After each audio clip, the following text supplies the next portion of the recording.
da medicina, quando o senhor aborda a autocura, como que isso é discutido no meio médico, em que tem uma grande influência da indústria farmacêutica, e como é dos resultados que o senhor identificou nos pacientes ou com os colegas sobre esse processo de autocura e a inter-relação com a farmacologia, né?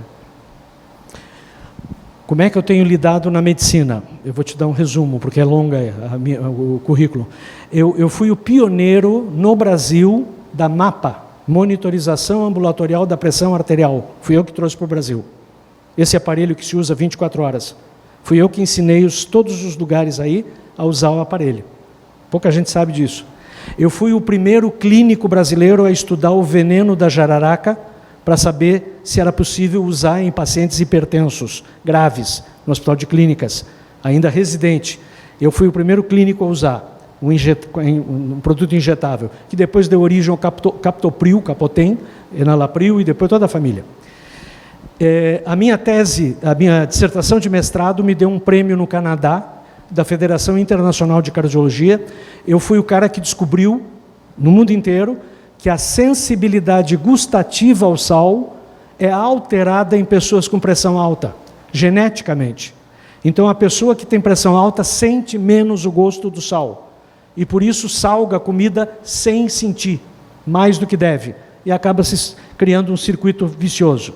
Fui eu que descobri isso. Eu sou o padrão mundial dos limiares gustativos de sal. Eu fui o cara que estudou no Brasil, não fui o único, mas fui um dos, e fui o único nessa linha, que estudou por que os astronautas em gravidade zero têm enjoo e têm hipotensão quando vêm para a Terra. Era a minha tese de doutorado. Eu trabalhei com uma droga que foi desenvolvida a pedido da NASA, da Harvard, para inibir a vasopressina da hipófise, que era responsável pelo enjoo dos astronautas e que baixava a pressão. E eu descobri que baixava a pressão por causa do sistema vago. Esse fui eu que descobri. Então, resumo bem rápido de coisas que eu já andei fazendo. Eu fiz muitas outras. Então, eu fui, durante muito tempo, uma autoridade na parte médica de hipertensão. Reconhecido, premiado, celebrado. Por causa disso, eu viajei o mundo. Por causa disso, eu encontrei no mundo gente que fazia programação neurolinguística. Por causa disso, eu fui para Nova York. E aí, por causa disso, eu tive acesso a Linda Sommer, minha sócia. Por causa disso, ela era muito amiga do Richard Bandler, o criador da neurolinguística, que ainda estava em criação. Naquela época não tinha internet. Aí, por causa disso, eu consegui acesso ao Richard Bandler. Por causa disso, eu treinei com ele. Por causa disso, eu treinei com a Linda, treinei com o Diltz, treinei com esses caras, no início da formação. Aí eu vim para cá e comecei a aplicar nos clientes de cardiologia, que tinham estresse, que tinham... Enfim, 80% das doenças da cardiologia são cuca. Tá? Não tem problema. Prolapso de válvula mitral é associado à síndrome do pânico. Então os caras vinham com prolapso de válvula mitral, quando eu ia ver era o pânico que era o problema deles. O prolapso não era nada. E aí tinha que tratar o pânico. E aí a gente mandava para o psiquiatra. E aí o psiquiatra enchia ele de Gardenal. E aí ele continuava com pânico, embotado de Gardenal. Aí eu, cardiologista, ficava... Né? Aí daqui a pouco eu tenho a neurolinguística na mão. Eu digo, eu vou fazer neurolinguística nesse cara. Aí eu fui fazer neurolinguística. Aí o pânico some.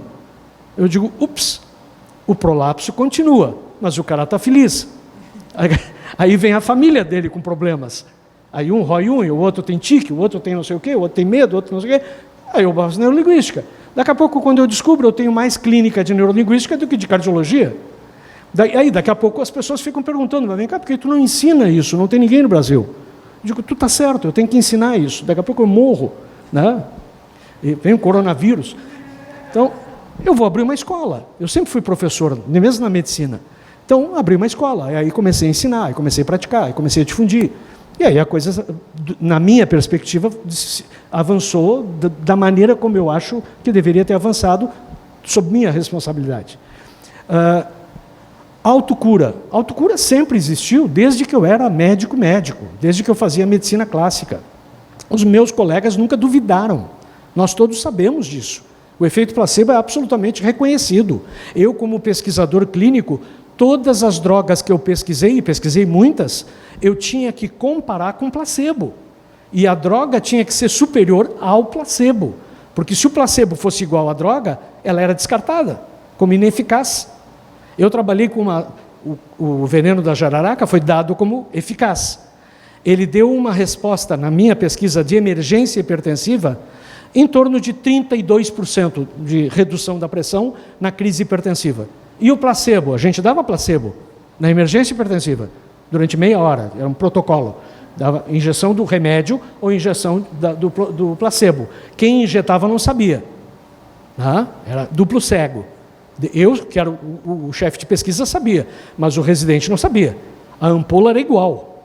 Ele injetava e media a pressão. Quando injetava captopril, 33% de redução. E quando injetava placebo, 28% de redução. Por isso aqui que nós não derrubamos o captopril. Aí a pessoa fica dizendo, mas é fraco o captopril. Não, é fortíssimo.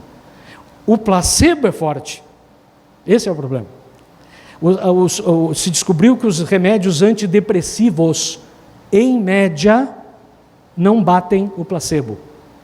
Os placebos são melhores que os antidepressivos. Ou o antidepressivo funciona como placebo.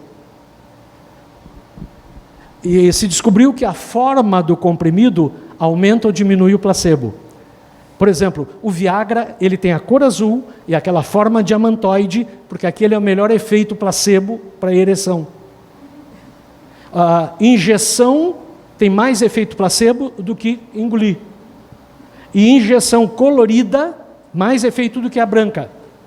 E a injeção verde, algum de vocês já tomou uma injeção de eucaliptol? Isso é coisa antiga. Quando o cara ficava gripado, tomava uma injeção viscosa de eucaliptol e ficava exalando o cheiro de eucalipto, de sauna, e ficava um calombo no braço. E o cara se curava das gripes, dos coronavírus, de tudo. Porque até o coronavírus não aguenta um ser humano que faz um troço desse. Então, os colegas nunca duvidaram da autocura. Agora, se tu me pergunta como é que eles lidam com a PNL, aí nós temos problemas. Existe um grupo de colegas, os meus colegas de turma, por exemplo, todos foram meus alunos em PNL. Os meus amigos, todos fizeram curso comigo. Alguns continuaram, poucos seguiram sem fazer. Mas, vamos lá, encaram como perfeitamente normal, como a acupuntura é normal. Tem vários procedimentos que são autodemonstráveis, mesmo que tu não entenda como. Alguns torcem o nariz. Quem que torce o nariz? Especialmente o pessoal da área psi. Esses têm mais resistência. Por quê? Porque a PNL, é um atalho para o que eles fazem. A gente não estuda o que eles estudam. A gente não tem os diagnósticos que eles fazem. A gente não tem as teorias e as explicações deles. Mas a gente tem a solução ao problema que eles não enfrentam. Então, sem ter o arsenal de conhecimento acumulado deles, a gente oferece uma solução que é eficaz. E eles não oferecem. Eles oferecem paliativos. Então, eles têm uma certa razão em ter um certo temor. Mas aí, o que eu proponho para eles quando eu tenho a chance? Vamos juntar as forças. Vocês usam PNL. Vocês são os melhores para usar a PNL. Aí, muito poucos deles têm essa coragem. Um deles, um chefe de serviço, um amigo meu, chegou a me dizer assim, eu vi o que tu faz, sei que isso funciona, entendo o teu entusiasmo, acho que seria muito importante para nós aprender, mas eu não vou fazer o teu curso e não vou aprender isso e não vou praticar isso. Aí eu pergunto, por quê?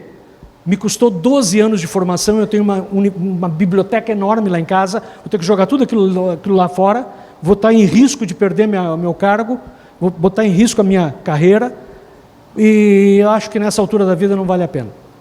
O cara foi muito honesto. Eu botei em risco a minha.